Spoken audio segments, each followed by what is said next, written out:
Nathan Carver had never been the type to lose himself in rabbit holes online, but that Tuesday night in November, insomnia had him scrolling through his laptop at 2:47 a.m., chasing distraction from the blueprint deadline that loomed over his week. The architecture firm where he worked had been demanding lately, pushing him toward a promotion he wasn't sure he wanted, and sleep had become a luxury he couldn't quite afford. So there he sat in his Portland apartment, blue light washing over his face, clicking through news sites and social media with the mindless rhythm of someone trying to tire their brain into submission. He stumbled onto a true crime forum by accident, one of those digital gathering places where amateur detectives dissect cold cases and unsolved disappearances with the fervor of people who believe the internet can solve what law enforcement cannot. Nathan had no particular interest in mysteries. His life was built on precision, on angles and measurements, on things that made sense. But something about the thread title caught his eye. Oregon's Forgotten Faces, Missing Persons Still Waiting to Come Home. He clicked. Maybe it was morbid curiosity. Maybe it was the kind of dark fascination that grips you at 3 in the morning when your defenses are down. The page loaded slowly, revealing a grid of photographs, each one a frozen moment of someone's life before they vanished. Young women, elderly men, teenagers who never came home from school. Nathan scrolled past them, feeling the weight of all those unanswered questions, all those families still waiting by phones that would never ring. And then he saw it. His own face staring back at him from the screen. For a moment, his brain refused to process what his eyes were seeing. It had to be a mistake, a coincidence, someone who looked like him. But as he leaned closer, his heart beginning to hammer against his ribs, there was no denying it. The photograph showed him, maybe 8 years younger, with shorter hair and a fuller face, but unmistakably him. The same slight crook in his nose from a childhood basketball injury, the same small scar above his left eyebrow, the same deep-set brown eyes that stared back at him every morning from his bathroom mirror. Beneath the photo, the details were listed in clinical bureaucratic text. Name, Nathan James Carver. Age at disappearance, 26. Last seen, September 14, 2017, Ashland, Oregon. Height, 6'1". Weight, 175 lbs. Distinguishing features, scar above left eyebrow. Status, missing. Nathan's hands began to tremble. He read the entry again, then again, each word carving deeper into his sense of reality. September 14th, 2017. He tried to reach back into his memory, to grab hold of that date, to remember where he was, what he was doing, but there was nothing there. Not blank exactly, more like static, like trying to tune into a radio station that wouldn't quite come in clear. His memories of 2017 existed. He was certain of it. He'd been living in Seattle then, working for a smaller firm, dating someone whose name he could almost recall. Emily? Emma? The details felt slippery, like trying to hold water in his hands. He had moved to Portland in 2018, he remembered that clearly. Started fresh at Morrison & Associates, rented this apartment, built the life he was living now. These were facts. Solid, real, documented facts. But why was his photograph on a missing persons website? Why did some database claim he disappeared from a town he'd never lived in? Nathan's fingers flew across the keyboard, searching for more information. He typed his own name into search engines, adding missing and Ashland and 2017 to the queries. A few results appeared, mostly republished versions of the same missing person report, shared across various cold case websites and forums. One post from a user named Searching for Answers had been updated 3 years ago. Still no leads on Nathan Carver. Family hasn't given up hope. If anyone has information, please contact Ashland PD. Family. The word sent ice through his veins. Nathan had no family, not anymore. His parents had died in a car accident when he was in college, and he was an only child. There were cousins somewhere back east he hadn't spoken to in over a decade, but no one who would file a missing person report. No one who would be searching for him. He clicked on the link to the Ashland Police Department's website, found their non-emergency number, and stared at it for a long time. What would he even say? Hi, I found myself on your missing persons list, but I'm not actually missing. It sounded insane. It was insane. Maybe someone had stolen his identity. Maybe there was another Nathan Carver out there who really had disappeared, and their photos had gotten mixed up in some database error. But even as he tried to rationalize it, Nathan knew he was lying to himself. That photo was him, not someone who looked like him. Him. As dawn began to leak through his apartment windows, Nathan sat frozen in front of his laptop, staring at his own face on that missing persons page. A terrible question had begun to take root in his mind, spreading like cracks through glass. If he was on that list, if someone had reported him missing 8 years ago, if there was a family somewhere still searching for Nathan Carver, then who had he been living as all this time? And more terrifying still, who was the man he thought he was? Nathan didn't go to work that day. He called in sick, his voice hollow and unconvincing, but his supervisor didn't press.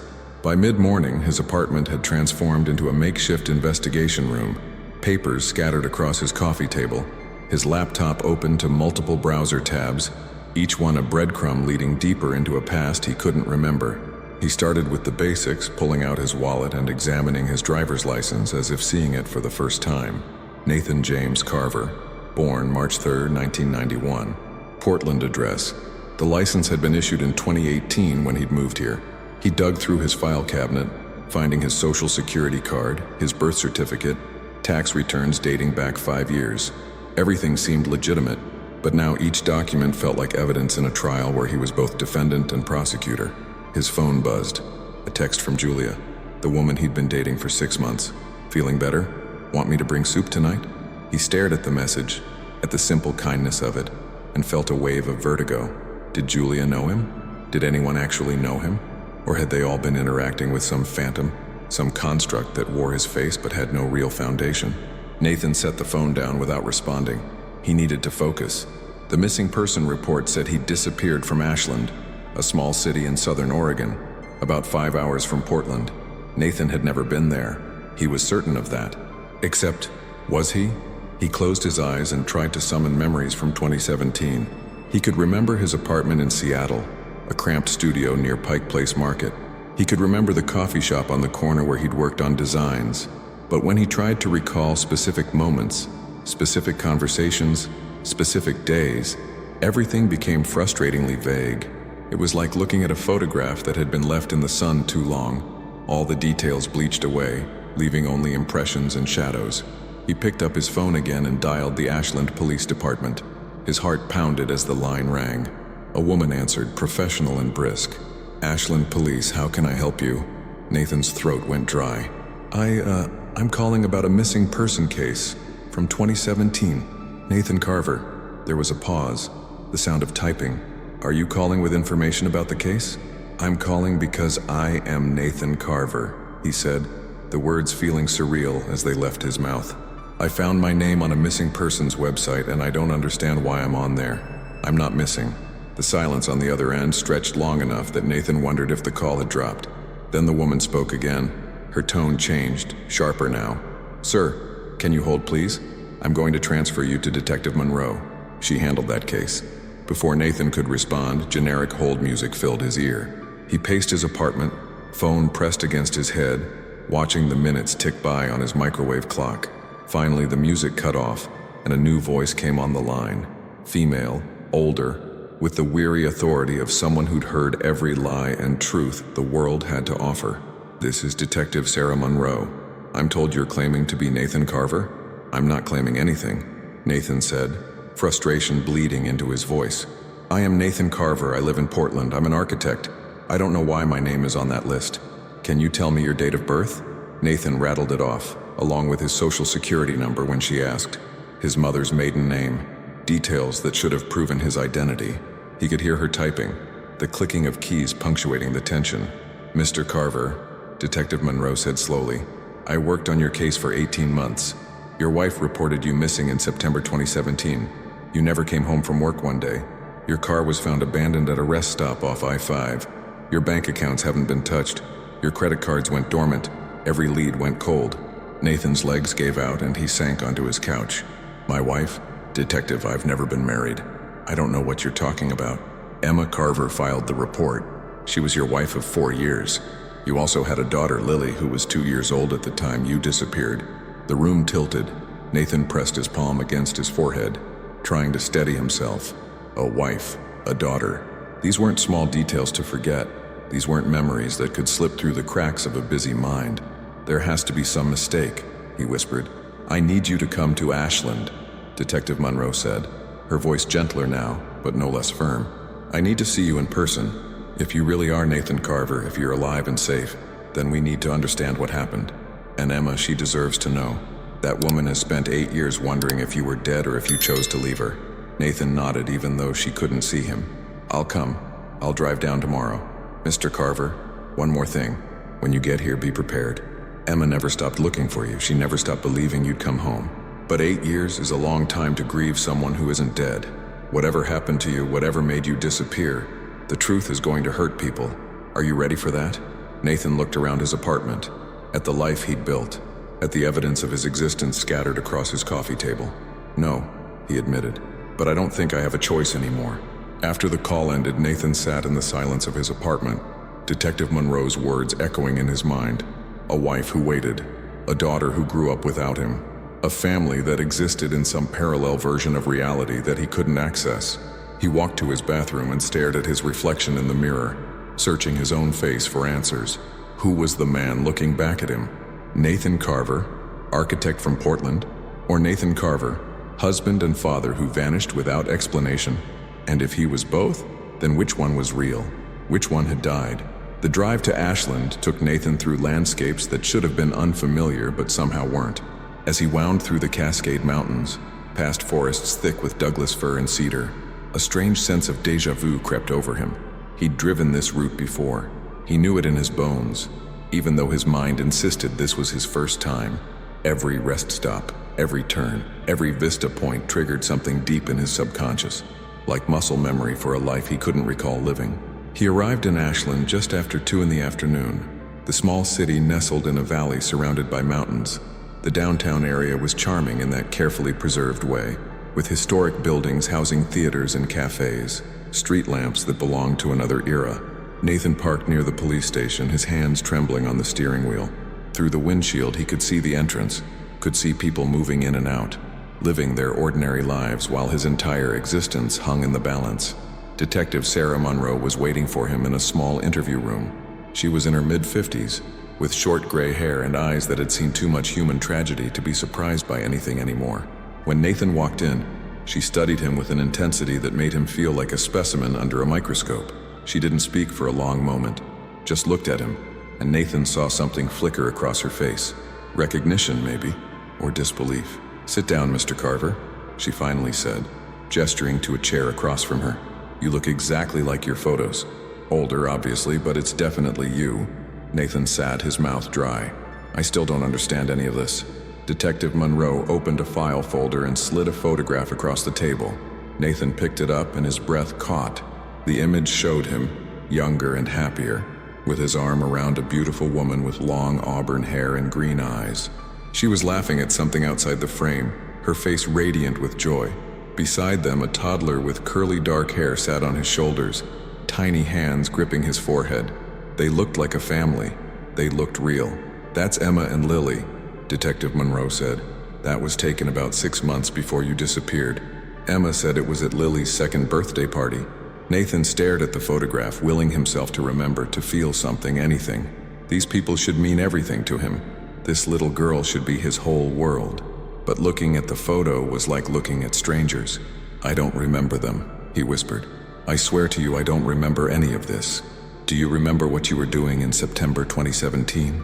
Nathan pressed his fingers against his temples. "I was living in Seattle, working at a small architecture firm. I was dating someone. Emily, I think. Or maybe Emma. The details are fuzzy.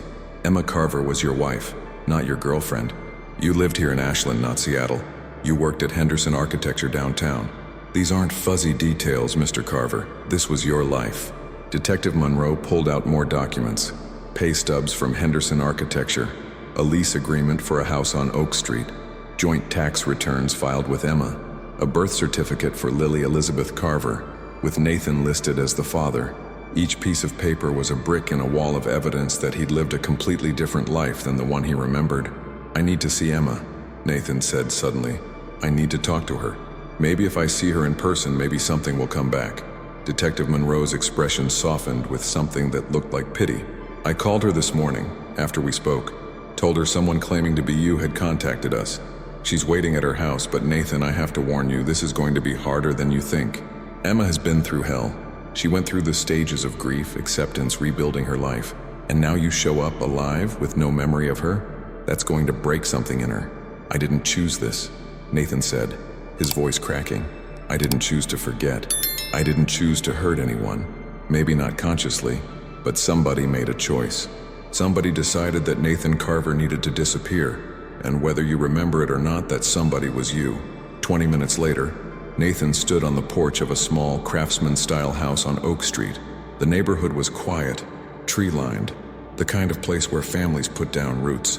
There was a bicycle lying on its side in the front yard, pink with streamers hanging from the handlebars. A daughter's bicycle, his daughter's bicycle. Before he could knock, the door opened. Emma stood there, and Nathan felt the ground shift beneath his feet. She was older than in the photograph, lines around her eyes that spoke of years of worry and sleepless nights. Her auburn hair was shorter now, pulled back in a simple ponytail, but it was her eyes that destroyed him. Green and piercing and filled with so many emotions that Nathan couldn't name them all. Hope, fear, anger, love, grief. Nathan? Her voice was barely a whisper, as if speaking his name too loudly might shatter the moment, might reveal him as a mirage. Emma, he said, and something in his chest cracked at the sound of her name on his lips. It felt right. It felt familiar. It felt like coming home to a place he'd never known he'd left. She stepped forward, her hand reaching out tentatively, and touched his face. Her fingers were trembling. Tears spilled down her cheeks. You're real. You're actually real. Where have you been? Where did you go? Do you have any idea what you did to us? Nathan's throat closed. I don't remember. I don't remember you. I don't remember Lily. I don't remember this life, and I'm so sorry. Emma's hand dropped. The hope in her eyes flickered and died, replaced by something much worse. Devastation. You don't remember us? Her voice broke on the last word. You don't remember your own daughter? From somewhere inside the house, a child's voice called out, Mom, who's at the door? Emma closed her eyes, composing herself with visible effort. When she opened them again, they were harder, more guarded. That's Lily. She's 10 now. She thinks her father is dead. She spent 8 years believing that story. So before you walk into this house, before you meet her, you need to decide something. Are you here to stay, or are you going to disappear again?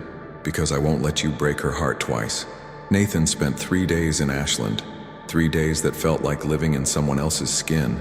Emma let him stay in a motel nearby, not ready to have him under her roof, not ready to explain to Lily who this stranger really was. Each morning he met with Detective Monroe, piecing together the mystery of his own life. She showed him police reports, witness statements, security footage from the day he disappeared. There he was, walking out of Henderson Architecture at 5:47 p.m. on September 14, 2017, briefcase in hand, looking tired but normal. His car had been found 12 hours later at a rest stop 60 miles north, keys still in the ignition, his wallet and phone left on the passenger seat. No signs of struggle, no note, just gone. We investigated every possibility, Detective Monroe said, spreading files across her desk. Foul play, accident, suicide. But there was never any evidence. You simply vanished. On the second day, Emma brought him to their old house, now rented to another family. She stood with him on the sidewalk, pointing out windows. That was our bedroom. That was Lily's nursery. We painted it yellow because we wanted it to be cheerful. She told him stories about their life together, how they'd met at a coffee shop in Portland during college, how he'd proposed on a hiking trail, how he'd cried when Lily was born. Nathan listened, trying desperately to feel something, to trigger some locked memory. But it was like hearing about characters in a book, people who existed only in someone else's narrative. What haunted him most was meeting Lily. Emma finally allowed it on the third day, in a supervised setting at a park. The 10-year-old girl approached cautiously, her dark curly hair pulled into braids, her eyes, his eyes, studying him with heartbreaking wariness. Lily, this is Nathan, Emma said carefully, not yet ready to say the word father. Hi, Lily said softly, staying close to her mother. Nathan knelt down to her level, his heart shattering. Hi, Lily. It's really nice to meet you. They talked for 20 minutes, stilted and awkward, about school and her favorite subjects, and the bike in the yard. Lily was polite but distant, this stranger asking questions like he had the right to know her. When Emma said it was time to go, Lily seemed relieved. That night, Nathan sat in his motel room staring at his phone. He'd been avoiding Julia's increasingly worried texts. He'd been avoiding his job, his life in Portland, the person he thought he was. Detective Monroe had given him one final piece of information before he left her office that afternoon. "I did some digging into your current identity," she said. "Your Portland Social Security number matches your real one, but your employment history shows a gap. Nothing before 2018. It's like Nathan Carver was reborn that year. How is that possible? Someone helped you. Someone with resources and knowledge of how to create a new identity. This wasn't random, Nathan. This was planned."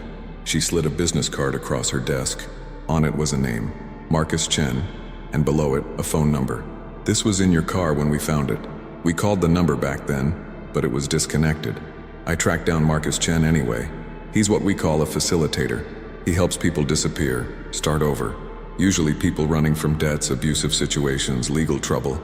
Nathan stared at the card, his hands shaking. "Why would I do this? Why would I leave my family?" "I think you need to ask Marcus Chen that question. I found him. He's still operating, still in the same business. He lives in Eugene now." Detective Monroe's eyes held his. "But here's what I need you to understand. If you voluntarily erased your identity, if you paid someone to help you vanish, there was a reason. And whatever that reason was, it was powerful enough to make you abandon a wife and a baby daughter." Nathan pocketed the card. Outside his motel window, Ashland slept peacefully, unaware that somewhere in its streets, a ghost had returned to haunt his own grave. He pulled out his phone and typed a message to Marcus Chen's number, not knowing if it would even go through. "This is Nathan Carver. We need to talk. I need to know what I paid you to make me forget." Marcus Chen responded within an hour. "Scotty's Diner, Eugene. Tomorrow at noon. Come alone." Nathan drove north the next morning, his mind a battlefield of questions and dread. Eugene was only 2 hours from Ashland, but it felt like crossing into another dimension. The diner was a forgettable place off the highway, the kind of establishment that survived on truckers and travelers who would never return. Marcus was waiting in a back booth, a thin man in his 50s with graying hair and eyes that assessed Nathan with clinical detachment. "You look good," Marcus said as Nathan slid into the seat across from him. "Healthy, settled. I do excellent work." "Who am I?" Nathan asked, his voice raw. "Tell me what happened." Marcus sipped his coffee, taking his time. "You came to me in August 2017, desperate, terrified. You said you owed money to some very dangerous people. Gambling debts, over $200,000. They'd already threatened Emma and Lily. You showed me photos they'd sent you. Your daughter at her daycare, your wife at the grocery store. You were convinced they'd kill your family to get to you." The words hit Nathan like physical blows. "So I ran? I abandoned them instead of protecting them? You paid me $50,000, everything you could scrape together to give you a new start. New documents, new history, a clean identity in a city where no one would look for you. I set you up in Portland with a fabricated work history. You wanted to disappear so completely that even if those people came after your family, they'd find nothing. No husband to threaten, no father to leverage, just a missing man who'd taken his debts to the grave." Nathan's hands clenched into fists. "Did it work? Are they safe?" "As far as I know, yes. The people you owed, they wrote you off as dead or gone. Emma and Lily were never touched. You saved them by erasing yourself. But something in Marcus's expression was wrong. Too calculated. Too satisfied." "There's something you're not telling me," Nathan said. Marcus smiled, and it was the coldest thing Nathan had ever seen. "Those dangerous people you owed money to? They were my associates. I created your problem, Nathan. I ran the gambling operation that got you into debt. Then I offered you the solution. You paid me $50,000 to disappear, and I made sure the debt collectors backed off. It was a lucrative business model. Create the crisis, sell the escape." Rage flooded through Nathan, hot and blinding. "You destroyed my life for money? I gave you a new life. You've been happy in Portland, haven't you? You have a good job, a girlfriend. You sleep peacefully at night, unburdened by the memory of failure and fear. I did you a favor. Emma and Lily lost 8 years with me, and they lived safely because you were gone. Would you rather they'd been hurt? Would you rather you'd stayed and watched those men make good on their threats?" Marcus leaned forward. "You made a choice, Nathan. You chose their safety over your presence. That's not cowardice. That's sacrifice." Nathan's phone buzzed, a text from an unknown number. His blood turned to ice as he read it. "We know you're alive. The debt has been collecting interest. You owe us $400,000 now. You have 1 week." Marcus's smile widened. "Did I mention I'm still in the same business? And word travels fast when dead men come back to life." Nathan didn't panic. Something had shifted inside him during that conversation with Marcus, something fundamental and irreversible. For 8 years, he'd been running from a past he couldn't remember. Now, finally, he understood what he was running from, and he was done running. He spent the next 3 days building his case. He recorded conversations with Marcus, wearing a wire provided by Detective Monroe, who'd become his unlikely ally.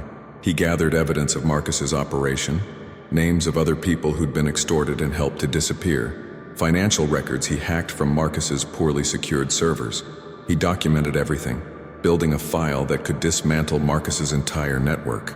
On the 4th day, Nathan walked into the FBI field office in Portland. He laid out everything: the gambling operation, the extortion scheme, the identity fraud. He offered himself as witness and evidence, willing to face charges for his own role in exchange for bringing Marcus down. The agent who took his statement looked at him with something like respect. "This takes guts, Mr. Carver. You know you'll probably face prosecution for identity fraud." "I know. But my daughter deserves a father who faces his mistakes instead of running from them." The FBI moved fast. Within 48 hours, they'd arrested Marcus Chen and 12 of his associates. The gambling debts, the threats, all of it evaporated like smoke. Nathan's testimony, combined with the evidence he'd gathered, was enough to put Marcus away for 20 years. But Nathan's own reckoning was just beginning. He pleaded guilty to identity fraud and received 18 months of probation and 500 hours of community service. He lost his architect's license temporarily, had to find work as a draftsman. His life in Portland crumbled, his relationship with Julia ending when she learned the truth. Yet something unexpected happened. Emma, seeing him finally take responsibility, finally fight for something instead of fleeing, agreed to supervised visits with Lily. The first few were awkward, painful. Lily was guarded, this 10-year-old girl who'd learned not to trust promises. But Nathan showed up, every Saturday, every scheduled visit. He didn't miss one. 6 months later, Lily asked him a question that made his heart stop. "Are you really my dad?" They were at the park, the same one where they'd first met. Nathan knelt down, looked into eyes that mirrored his own, and told her the truth.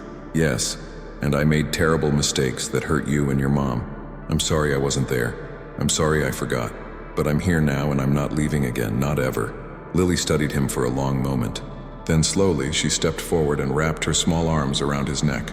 Nathan held his daughter for the first time in 8 years, tears streaming down his face, and felt something click back into place. Not memory, something better, purpose. A year later, Nathan stood in a cemetery on a quiet morning. He'd commissioned 2 small plaques, placed them side by side under an oak tree. One read, "Nathan Carver, 1991-2017, the man who ran." The other, "Nathan Carver, 2018-2025, the man who hid." He'd brought flowers, white lilies, and placed them between the plaques. Behind him, Lily and Emma waited by the car, giving him space for this strange ritual of mourning himself. "I'm not either of you anymore," Nathan said quietly to the stones. "I'm not the man who abandoned his family, and I'm not the man who pretended the past didn't exist. I'm whoever I choose to be from this moment forward." He turned and walked back to his daughter, to the woman who'd given him a second chance he didn't deserve, to the life he was rebuilding one honest day at a time. Identity wasn't found in names or memories or the stories we told ourselves. It was forged in the choices we made when everything else was stripped away. Nathan Carver had died twice, once when he ran, once when he returned.